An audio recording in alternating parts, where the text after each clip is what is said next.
नमस्कार जय जगन्नाथ हार्दिक भाव में स्वागत जनाऊँगी आज क्लास को आशा करे आपण मैंने समस्ते भलरे थे और आपण प्रिपरेशन जारी रखि थे तेबे आमे क्लास तो करुले आमर सिक्वेन्स वाइज से क्रमान्वय आज आमर क्लास रमर टॉपिक आज नीलकंठ दास विषय आम आज आलोचना करवा। ओडिया साहित्यर बलिष्ठ सनातन धारा मरी नाई मरबार नुहे जुग जुग व्यापी समस्त स्पर्धा और अनुकरण भितर यार निर्मल धारा को देखी नूतन चलनी रे विश्व संस्कृति को बाट देखाइबार अधिकार एबे भी ओडिशार अछि। आज ओडिशा आउ शरीर रे पराधीन नुहे चिंता और चरित्र रे स्वाधीन हेबार दिन आसीछि। उठ जाग्रत हुआ ज्ञान और कर्म रे दर्शन और चरित्र रे जगत उद्भासित कर। तेबे नीलकंठ दासंकर यह गोटे मुख्यतः आम देखा पाइबा तांकर कथा थिला। तेबे आमे कहबा सत्यवादी पंचसखा गोष्ठीर से हेउछंती जणे अन्यतम सखा। तांकर जन्म अगस्ट मास 5 तारिख 1884 ख्रीष्टाब्द रे श्री रामचंद्रपुर शासन साखी गोपालपुरी जिल्ला रे होइथाय। तेबे आमे कहबा नीलकंठ दास पुरी जिला सत्यभामा थाना अंतर्गत श्रीरामपुर शासन रे माता हारामणी देवी एवं पिता आनंद दासंक परिवार ही जन्मग्रहण करथिले। मन रखिबो तांकर पितांक नाम एठी मु मेंशन करबा को भूली जाईची। पितांक नाम थिला देख पितांक नाम थिला आनंद दास गोटे मिनिट लिखि दउची। पितांक नाम थिला आनंद दास एवं माता थिले हारा देवी। ठीक अछि। बाल्यकालरू पितृहीन नीलकंठ ग्रामर भर्नाकुलर स्कूल रे पढ़ी 1899 वृत्तिलाभ पूर्वक उत्तीर्ण हुई पुरी जिला स्कूल रे नाम लिखाइथिले। स्वास्थ्यगत कारणरू से एक वर्ष कटकर कॉलेजिएट स्कूल रे पढ़िथिले। पुनश्च पुरी जिला स्कूल को फेरी सेठारू ही से प्रवेशिका परीक्षा रे 1905 मसीह रे पास करथिले। तापरे FA पढ़िले रेभेन्सा कॉलेज रे। 1907 रे से मेवा वृत्ति सह FA पास करी सही कॉलेज रे BA पढ़िले। सेथिरे तांकर मुख्य पाठ्यर विषय थिला दर्शन शास्त्र। ठीक अछि। मन रखिबो तांकर मुख्य पाठर माने विषय वस्तु थिला दर्शन शास्त्र। तेबे आमे तांको देखिबा तांकर जीवन साथींकर नाम मध्ये राधामणी देवी रहिछि। तांकर दुईटी पुओ एवं तीनोटी झियो संतान रहिछन्ति। 1899 मसीह जेमिति आमे कहिले जे से भर्नाकुलर परीक्षा रे प्रथम स्थान अधिकार करथिले आ 1905 मसीह रे एंट्रांस परीक्षा रे प्रथम श्रेणी रे उत्तीर्ण होई मासिक वृत्ति बल रे रेभेन्सा कॉलेज रे BA अध्ययन करथिले आ 1909 मसीह रे पोस्ट ग्रेजुएट वृत्ति मासिक 30 टंका पाई MA ओकिलाती पढ़िबा पय से कलिकता यात्रा करथिले। तद विषयक विशेष अध्ययन और गभीर ज्ञान तांकर रचना समग्र को प्रभावित करथिला। तेणु आमे कहिले जे 1909 से किभଳି भाबरे BA पास कले एवं कलिकता विश्वविद्यालय रे दर्शन शास्त्र रे MA और आईन विद्या अध्ययन कले। 1911 रे MA पास करी से वन विद्यालय रे शिक्षकता आरंभ कले। ठीक अछि। से हेले सही वन विद्यालय अध्यक्ष।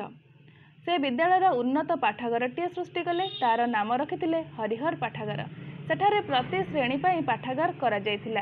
वन विद्यालय रे पाठ्य विषय सह कृषि कार्य बढ़ई काम चित्रकला विविध धंदा विषयक शिक्षादानर सुविधा थिला। छात्रावास पत्रिकार नाम थिला बीणा। मन रखिबो छात्रावासर पत्रिकार कोन नाम थिला बीणा। ठीक अछि। स्कूल रो पिलाए सत्यवादी पत्रिका लेखुथिले। नियमित श्लोकांत प्रतियोगिता हेउथिला। पिला माने प्रधान शिक्षक नीलकंठ दासंक नेतृत्व रे परिभ्रमण रे जाउथिले। देश सेवा रोगी सेवा बन्या दुर्भिक्ष रे सहायता कार्य रे से अत्यंत भाव रे आगभर थिले। डभार दुर्भिक्ष 1919 रे पिलाए रिलीफ बंटन करुथिले। उत्कल सम्मेलन रे एई विद्यालयर पिलाए श्रृंखला रक्षा करथिले। एथिपाई मधुबाबू को बहु प्रशंसा करथिले। वन विद्यालय को कुहा जाउथिला मनीष गढ़ा कारखाना। जो विशेषज्ञ यह मूल थे से माने हेले गोपबंधु दास पंडित नीलकंठ दास पंडित गोदावरीश मिश्र आचार्य हरिहर और पंडित कृपाचंद मिश्र। यही 5 जन को सत्यवादी जुगर पंचसखा कहुए। एमानक व्यतीत अन्य जी कि आम श्री रामचंद्र रथ पंडित वासुदेव महापात्र श्री भागवत सुतार श्री सुमंत पट्टनायक श्री धनेश्वर महाराणा श्री विनोद बिहारी राउतराय श्री लोकनाथ महापात्र पंडित बांछानिधि मिश्र श्री ବେଣୁଗୋପାଳ ଆଚାର୍ଯ୍ୟ ପ୍ରମୁଖ ମଧ୍ୟ ରହିଥିଲେ। ଏହି ଜ୍ଞାନଗୁଣୀ ଗୁରୁଙ୍କ ମଧ୍ୟରେ ସୂର୍ଯ୍ୟ ପରି ପ୍ରତିଭାତ ହେଉଥିଲେ ପଣ୍ଡିତ ନୀଳକଣ୍ଠ ଦାସ। ଦୂର ଦୂରାନ୍ତରୁ ପିଲାଏ ଏଠାକୁ ଅଧ୍ୟୟନ ନିମନ୍ତେ ଆସୁଥିଲେ। ଜମିଦାର ମଠ ମହନ୍ତମାନେ ପିଲାମାନଙ୍କ ବିକାଶ ପାଇଁ ମୁକ୍ତ ହସ୍ତରେ ଦାନ କରୁଥିଲେ। ସେ ହୋମିଓପାଥିକ ଚିକିତ୍ସା କରି ବହୁ ରୋଗୀଙ୍କର ମଧ୍ୟ ସେବା କରିଥିଲେ। ଥରେ ଅଗ୍ନିକାଣ୍ଡରେ ସ୍କୁଲ ଘର ପୋଡ଼ିଗଲା। ସବୁଠୁ ବେଶୀ ଦୁଃଖ ଥିଲା ପାଠାଗାରଟି ଜଳିଯିବା। ସେ ସବୁର ଭରଣା କରାଯାଇଥିଲା। କୋଠାଘରେ ପିଲାଏ ପଢ଼ିଥିଲେ। 1919ର ଡଭାର ଦୁର୍ଭିକ୍ଷ ଥିଲା ପଣ୍ଡିତ ନୀଳକଣ୍ଠଙ୍କ ପାଇଁ ଏକ ଆହ୍ୱାନ। ସର୍ବଭାରତୀୟ ସ୍ତରରେ ଏହାର ଆଲୋଚନା ହୋଇଥିଲା। ବିହାର ଓଡ଼ିଶାର ଲାଟ ସାହେବ ପ୍ରକୃତ ଘଟଣା ଜାଣିବାକୁ ଡଭାର ଆସିଥିଲେ। ପଣ୍ଡିତ ନୀଳକଣ୍ଠ ଦୁର୍ଭିକ୍ଷ ବାବଦରେ ସତ୍ୟ ତଥ୍ୟ ଜଣାଇଥିବାରୁ ତାଙ୍କ ବିରୋଧରେ ପୋଲିସ ମାମଲା ଦାୟର କରିଥିଲା। ଯାହା ହେଉ ଗୋପବନ୍ଧୁଙ୍କ ନେତୃତ୍ୱ ଓ ନୀଳକଣ୍ଠଙ୍କ କର୍ମ ଯୋଜନା ଫଳରେ ପରିସ୍ଥିତି ବଦଳି ଯାଇଥିଲା।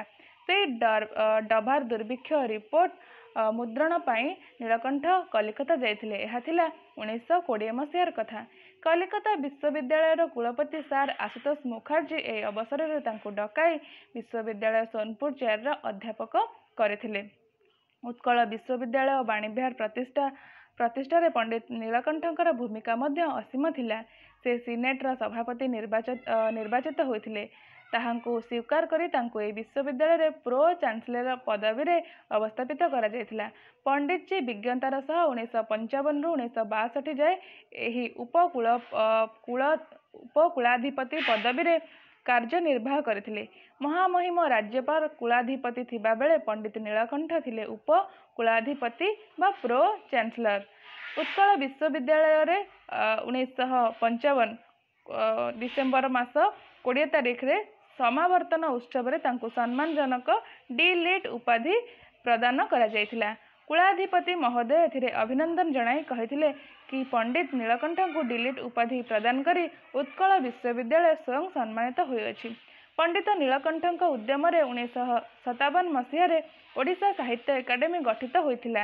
ଏହାକୁ ଉଦ୍ଘାଟନ କରିଥିଲେ ନୀଳକଣ୍ଠଙ୍କ ଜନୈକ ପୂର୍ବତନ ବନ୍ଧୁ ଡକ୍ଟର ରାଜେନ୍ଦ୍ର ପ୍ରସାଦ। ଡକ୍ଟର ନୀଳକଣ୍ଠ ଦାସ ଓଡ଼ିଶା ସାହିତ୍ୟ ଏକାଡେମୀର ପ୍ରଥମ ସଭାପତି ହୋଇଥିଲେ। ଓଡ଼ିଶାର ବିଶିଷ୍ଟ ସାହିତ୍ୟିକମାନଙ୍କୁ ନେଇ ସେ ଏକ କମିଟି ଗଠନ କରିଥିଲେ।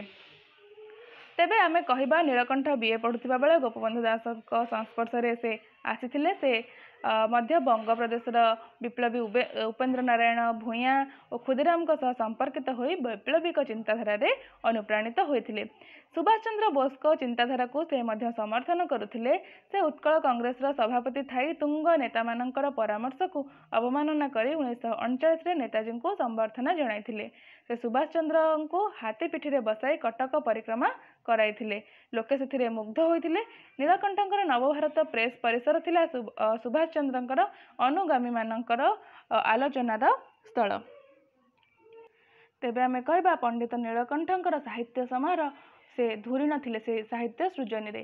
ସେ ଉଭୟ ଗଦ୍ୟ ଓ ପଦ୍ୟ ରଚନା କରିଥିଲେ। ତେବେ ପ୍ରଥମେ ଆମେ ତାଙ୍କର ସମ୍ମାନ ଗୁଡ଼ିକ ଦେଖିଯିବା, ତାପରେ ଆମେ ଦେଖିବା ତାଙ୍କର କ'ଣ ସବୁ ରଚନା ଗୁଡ଼ିକ ରହିଛି। ତେବେ ସେ ପଦ୍ମଭୂଷଣ ପାଇଥିଲେ 1960ରେ, ସାହିତ୍ୟ ଏକାଡେମୀ ପୁରସ୍କାର 1963 ତାଙ୍କର ଆତ୍ମଜୀବନୀ ନିମନ୍ତେ, ଡି.ଲିଟ୍ ଯେମିତି ଆମେ ଦେଖିଲେ ଉତ୍କଳ ବିଶ୍ୱବିଦ୍ୟାଳୟରୁ, ଉତ୍କଳ ଗୁରୁ ଉପାଧି 1951ରୁ। ପରବର୍ତ୍ତୀ ସମୟରେ ସେ ସମାଜର ସମ୍ପାଦକ ମଧ୍ୟ ଥିଲେ। ଦେଖ କେତେଗୁଡ଼ିଏ ପତ୍ରିକାର ମଧ୍ୟ ସମ୍ପାଦକ ରହିଛନ୍ତି। ସମାଜର ସମ୍ପାଦକ, ନବଭାରତର ସମ୍ପାଦକ 1934 କଟକରୁ, ସାପ୍ତାହିକ ଲୋକମତର ସେ ପ୍ରତିଷ୍ଠାତା ଥିଲେ। ଉତ୍କଳ ସାହିତ୍ୟ ସମାଜର ଆଜୀବନ ସେ ଉତ୍କଳ ସାହିତ୍ୟ ସମାଜର ସଭ୍ୟ ମଧ୍ୟ ରହି ଆସିଛନ୍ତି। ତେବେ ତାଙ୍କର ଯେଉଁ ସାହିତ୍ୟ ସମ୍ଭାର ରହିଛି, ତାଙ୍କର ସୃଜନୀ ରହିଛି, ସେସବୁ ବିଷୟରେ ମଧ୍ୟ ଆମେ ଆଲୋଚନା କରିବା। ତେବେ ତାଙ୍କ ସୃଷ୍ଟି ସମ୍ଭାର ମଧ୍ୟରେ ରହିଛି, ପ୍ରଥମେ କାବ୍ୟ ଦେଖିବା। କାବ୍ୟ ମଧ୍ୟରେ ରହିଛି ପ୍ରଣୟିନୀ 1919 ମସିହାରେ, କୋଣାର୍କେ 1919 ମସିହାରେ, ଖାରବେଳ 1920ରେ ଏବଂ ଦାସନାୟକ 1923 ମସିହାରେ। ଏ ଚାରୋଟି ତାଙ୍କର ପ୍ରମୁଖ କାବ୍ୟ ରହିଛି, ଯେଉଁଥିରେ କି ଅନେକ କିଛି ସେ ରଚନା କରିଛନ୍ତି, ତାହା ଆମେ ଆଗକୁ ଦେଖିବା। ତାପରେ ରହିଛି ତାଙ୍କର ପ୍ରବନ୍ଧ। ପ୍ରବନ୍ଧ ମଧ୍ୟରେ ରହିଛି ଆର୍ଯ୍ୟ ଜୀବନ, ଓଡ଼ିଆ ସାହିତ୍ୟର କ୍ରମ ପରିଣାମ, ଶ୍ରୀମଦ୍ ଭାଗବତ ଗୀତାର ଭୂମିକା, ଓଡ଼ିଆ ଭାଷା ଓ ସାହିତ୍ୟ, ସଂସ୍କୃତ ଓ ସଂସ୍କୃତି, ଲାବଣ୍ୟବତୀର ଟୀକା, ଏସବୁ ତାଙ୍କର ପ୍ରବନ୍ଧ ମଧ୍ୟ रही आमे कहबा ओडिया साहित्य नीलकंठ दासंकर ख्याति मुख्यतः प्राबंधिक भाव में रही धर्म नाम बाह्य उपचार उपासना नाम रक्षणशीलता और धर्मीय अनुष्ठान नाम ब्राह्मण मानकर यथाचार को से कठोर भाषा समालोचना करुले से विश्लेषण युक्तियुक्तता तांकर विशेषत्व तांकर जो प्रबंध गुड़िक आम देखिले आर्य जीवन से निश मध्य रही मो निश आमर थिला कारण थाई पारे नीति और प्रकृति तंत्र उपासना ए भितर तंत्र उपासना संपर्क में दुई कथा मध्य आम देखा अनेक गुड़े जिनस रही से समालोचना पुस्तक मध्य रही से सबुरे से किभଳି भाବରେ दृढ़ कंठरे जो धर्म नाम बाह्य उपचार उपासना रही ता उपरे स्वर उत्तोलन करिसेंती। तापर आमे देखिबा तांकर शिशु साहित्य मध्य रही पिलांक रामायण पिलांक महाभारत और पिलांक भागवत। परवर्ती समय तांकर आत्मजीवनी रही भक्ति गाथा संकलन रही संकलन रे भक्तिर उद्बोधन भक्ति संकलन भक्ति गाथा रही जहाँ कविता संकलन 1919 यही संकलन रे भक्तिर उद्बोधन विश्ववाणी आत्मवाणी भक्तिवाणी कहीं अच्छ प्रभृति क्षुद्र क्षुद्र कविता केतगुड़िए स्थानित पाई। सुरेंद्र महांती कवि को शिशु साहित्यर आद्य स्रष्टा बोलिकी कहते। ठीक अच्छे यहाँ मन रखिबो जे नीलकंठ को शिशु साहित्यर आद्य स्रष्टा भाव में किए कहते। ठीक अच्छे यहाँ हूँ सुरेंद्र महांती कहते। ठीक अच्छे तापर आमे देखिबा तांकर प्रणयनी काव्य जो गुड़ाक रही से प्रणयनी काव्य रे से कौन सब कहते। यही काव्यटी इंग्राजी प्रसिद्ध कवि लॉर्ड टेनियन को द प्रिंसेस यही शीर्षक काव्यर अनुदित रूप यह अमित्रा खरेर छंद रे रचित होईछि। परवर्ती तांकर काव्यटी रही दास नायक यही काव्यटी कवि टेनिसन को एनरोच आड्रेन अनुदित रूप अति सरल और सर्वजन बोध भाव में यह रचित होईछि। खाली एतिकी टिके टिके मन रखिबो ए जो दास नायक रही केउ कविंकर केउ कवितार काव्यर अनुरूप रूप बोलिकी। तापर आमे देखिबा कोणार्के कविंकर सर्वश्रेष्ठ काव्य माने काव्य होउछि कोणार्के यहाँ दुई भाग में विभक्त करा जायछि। प्रथमटी रही रामचंडी राति और सकाळ द्वितीयटी रही मायादेवी। सत्यवादी वन विद्यालय शिक्षक थिला बेले 1917 ख्रीष्टाब्द कुमार पूर्णिमा तिथि कवि कोणार्क परिभ्रमण रे जाइथिले। सही समय अनुभूतिर दृश्य को कवि यही कोणार्क रे स्थानित करिसेंती। नरसिंह देव मायादेवी और जम्बुजेमा को से अति महनीय और आदर्श चरित्र भाव में चित्रण करिसेंती। तो तांको भाषा आज जे कुमार पुनिया केते सुख सरधा माँ भौणी को आदर नव वसन पिंधा मने पड़ू नहीं बाबू हे लगी जाइछि निद माँ भौणीए भवने भजी थिबे विषाद लुगारे हलदी लगाई चाही थिबे जननी पिठा पणा खाऊ नथिबे सुखे आजी भगिनी। तो आमे कहबा ए काव्यटी वास्तविक ओडिया साहित्यर यथार्थ कोणार्कर कला कुशलता को सृष्टि करि परिछि। परवर्तीटी रही खारवेल। खारवेल काव्यटी रही एथिरे कलिंग सम्राट महामेघवाहन ऐर खारवेलंकर ऐश्वर्यमय जीवनर एक अध्याय वर्णित होइछि। विषय वस्तुर आभिमुख्य दृष्टि एथिरे खारवेल तांकर देशर राजकन्या तांकर प्रणय कहानी एथिरे आमे देखिबाकू पाइबा दृश्य राजकन्या सहित प्रणय कहानी एथिरे वर्णना होइछि। परवर्तीटी रही आर्य जीवन। आर्य जीवन रे देखिबा जे एथिरे सन्निवेष्ट होइछि आर्य जीवन प्रख्यापकों केतोटी प्रबंध रे आर्य जीवनर क्रमिक विकास तथा महत्व प्रदर्शित होइछि। वेद उपनिषद आज हिंदू धर्मर पवित्र ग्रंथ रे थिबा कठिन तथ्य गुड़िक से निजर गभीर पांडित्य बल रे विश्लेषण करी आर्य जीवनर महत्व प्रतिपादन करिसेंती। परवर्ती समय रही श्रीमद् भगवद गीता। आमे कहबा जगन्नाथंकर महात्म्य और ओडिया सभ्यता तथा संस्कृतिर उत्कर्ष प्रदर्शन एथिरे होइछि। ओडिया साहित्यर क्रम परिणाम परवर्ती समय ओडिसी संस्कृति और साहित्य संबंधी प्रबंध गुड़िकरे एकत्रीकरण रे एही प्रबंध प्रकाशित होइछि। परवर्ती देखिबा संस्कृत और संस्कृत भाषा संबंधी पांडित्यपूर्ण आलोचना करी कवि एथिरे गौरव प्रदर्शन करिसेंती। एहा व्यतीत तांकर कोन सबु लेखा रहिछि मन रखिबो मोनिस एटा परीक्षा रे बारंबार प्रश्न आसे जे मोनिसटा की रचना करिसेंती। प्रतिभा पूजा और प्रतिमा पूजा नीति और प्रकृति अछु और हेबु जातीयतार भित्तिभूमि यौवनर प्रभाव और प्रतिष्ठा आंभर थिला ओ कारण थाईपारे शिक्षार भविष्यत प्रभृति आमे देखा पाइबा। से सब प्रबंध गुड़िक रचना करिसेंती जहाँकि जे आमे देखिले जे कि धर्म नाम बाह्य उपचार उपासना नाम रक्षणशीलता और धर्मीय अनुष्ठान नाम ब्राह्मण मानक से कठोर भाषा से समालोचना कर रही। तो आमे कहिबा जे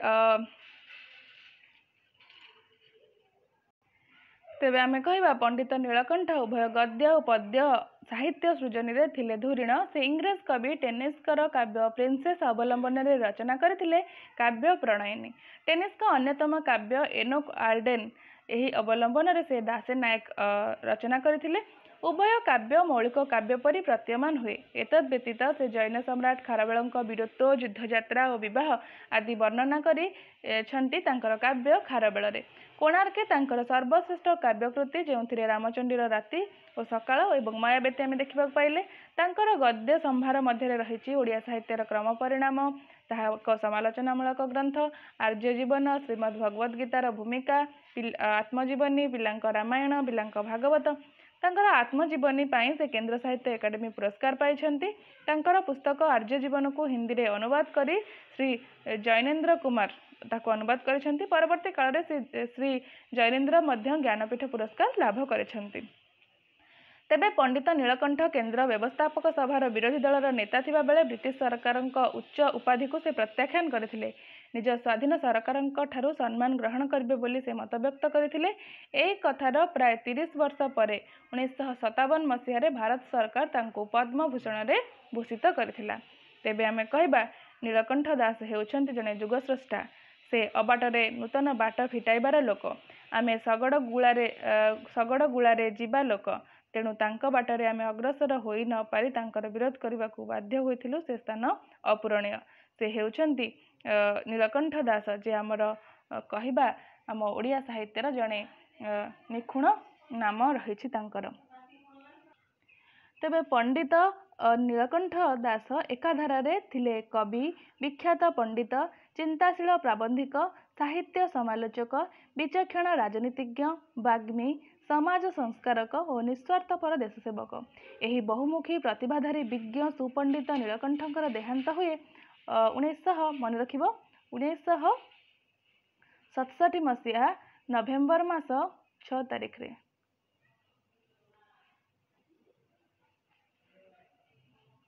ठीक अच्छे ये नोट्स टे मेंशन करदेव। तेबे आमे कहिबा जे आमर गोटे अमूल्य रत्न को भारत माता यही दिन हराई देथिला।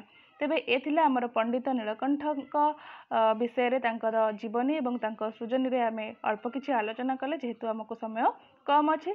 तेणु आशा करी आज क्लास टी आपण मान समस्त को भल लगी। जदि भल लगी था तेबे कमेंट सेक्शन में जनइबा को अनुरोध। जदि आपण माने मो क्लास रे नुआ अछंती तेबे चैनल टी को सब्सक्राइब करंतु एवं पाखरे थिबा बेल आइकन को प्रेस करंतु जहा द्वारा मो पोस्ट करूथिबा समस्त वीडियो रो नोटिफिकेशन आपण मानक पाखको प्रथमे पहुंची जिवो। हा आपण मान ताको केबे बे मिस करिवेनी। आशा करूची आपण मानक मो क्लास भल लगिथिबो। तेबे लाइक शेयर कमेंट करबा को आदम भूलिबेनी। तेबे आजिरो क्लास आमे एठी रखुचु। पुणी आपण मानक सहित देखाबो आगामी क्लास रे। सेति पर्यंत मते विदाय दियंतु। नमस्कार। जय जगन्नाथ।